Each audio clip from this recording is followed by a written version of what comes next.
Assalamualaikum warahmatullahi wabarakatuh. Perkenalkan, nama saya Afriadi, NIM 051889505, Program Studi Manajemen Universitas Terbuka Padang. Pada video ini saya mau menyampaikan tentang sejarah lahirnya Pancasila. Pancasila lahir melalui proses yang panjang dan melibatkan diskusi serta musyawarah oleh para pendiri bangsa.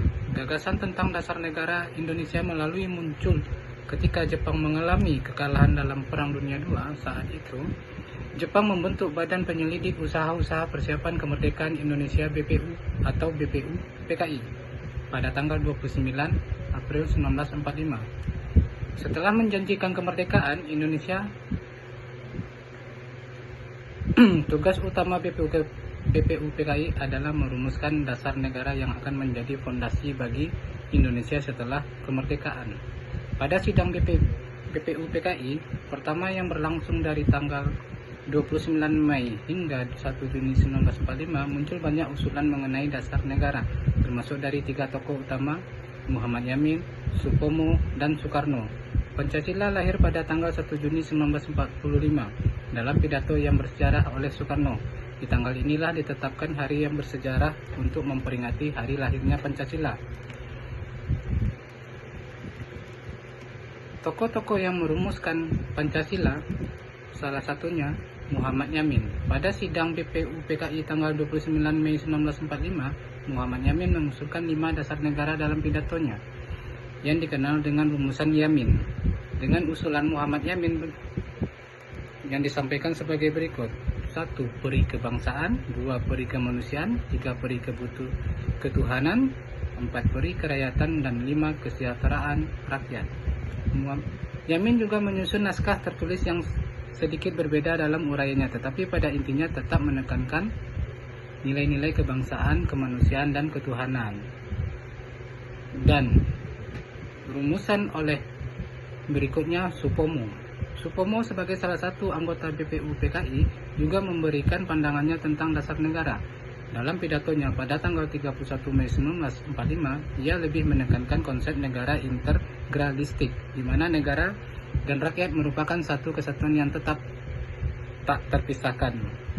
Rumusan Pancasila versi Supomo kurang eksplisit dibanding Soekarno dan Yamin, tetapi ide-idenya berkisar pada prinsip 1. Persatuan, 2. Kekeluargaan, 3. Kebudayaan, 4. Keadilan sosial, 5. Ketuhanan. Dan berikut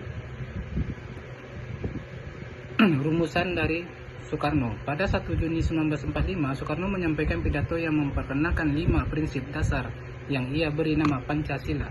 5 prinsip tersebut ialah: 1. Kebangsaan Indonesia, 2. Internasional atau perikemanusiaan, 3. Mufakat atau demokrasi, 4. Kesejahteraan sosial, 5. Kebutuhan dan kebudayaan. Soekarno juga menyarankan bahwa kelima sila ini bisa diringkas menjadi trisila atau 3 sila, atau bahkan ekasila, 1 sila, yaitu gotong royong yang merupakan nilai inti Pancasila. Panitia 9, setelah usulan dari para tokoh BPU PKI, membentuk sebuah panitia kecil yang dikenal sebagai Panitia 9, yang bertugas untuk merumuskan naskah negara. Panitia ini terdiri dari 9 anggota, yakni yang pertama Soekarno, kedua Muhammad Hatta, 3 Muhammad Yamin, keempat Ahmad Subarjo, kelima Agus Salim, keenam Abi Kusno Cokro Sujoso, ketujuh Wahid Hashim, 8 Abdul Kahar Muzakir, dan kesembilan AA Maramis. Setelah diskusi dan usulan-usulan tersebut, panitia 9 yang dibentuk oleh BPU PKI menghasilkan Piagam Jakarta pada tanggal 19 Juni 1945 yang merupakan rumusan awal dari Pancasila. Dalam Piagam Jakarta, 5 sila yang dirumuskan adalah sebagai berikut: ketuhanan dengan kewajiban menjalankan syariat Islam bagi pemeluk-pemeluknya. Yang kedua, kemanusiaan yang adil dan beradab. Ketiga, persatuan Indonesia. Keempat, kerakyatan yang dipimpin oleh hikmat dan kebijaksanaan dalam permusyawaratan perwakilan. 5. Keadilan sosial bagi seluruh rakyat Indonesia.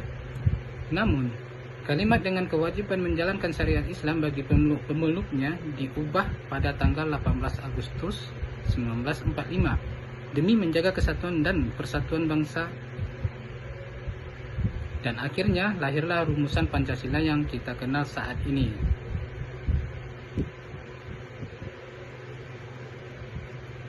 Rumusan Pancasila dalam Undang-Undang 1945, setelah perdebatan dan penyesuaian, Pancasila akhirnya disahkan dalam Sidang Panitia Persiapan Kemerdekaan Indonesia atau PPKI pada tanggal 18 Agustus 1945 dengan rumusan sebagai berikut. 1. Ketuhanan yang Maha Esa. 2. Kemanusiaan yang adil dan beradab. 3. Persatuan Indonesia. 4. Kerakyatan yang dipimpin oleh hikmat kebijaksanaan dalam permusyawaratan perwakilan. 5. Keadilan sosial bagi seluruh rakyat Indonesia. Rumusan inilah yang menjadi dasar negara hingga sampai saat ini. Pancasila sebagai dasar negara menjadi sumber utama dari segala hukum yang ada di Indonesia, yang artinya setiap peraturan dan undang-undang harus sesuai dengan nilai-nilai yang ada di dalam Pancasila.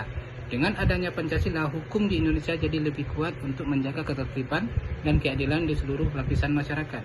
Pancasila tidak cuma penting di aspek hukum, tapi juga dalam keadaan persatuan bangsa kita. Lewat Pancasila diajak untuk saling menghargai perdebatan dan menjunjung tinggi rasa persaudaraan. Inilah yang membuat Pancasila menjadi fondasi utama untuk membangun bangsa yang kuat dan harmonis. Pancasila sebagai ideologi negara bukan cuma jadi dasar hukum, tapi juga berfungsi sebagai ideologi negara yang mengarahkan tindakan dan kebijaksanaan pemerintah sebagai ideologi. Pancasila memberikan panduan untuk membangun bangsa dan negara dengan tujuan menciptakan keadilan sosial serta kesejahteraan bagi semua rakyat. Pancasila juga berperan penting dalam menjaga persatuan dan kesatuan bangsa.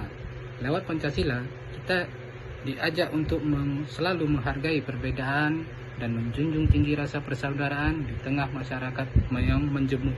Ini membantu kita membangun bangsa yang kuat dan harmonis, di mana keberagaman bukan menjadi penghalang, tetapi kekuatan.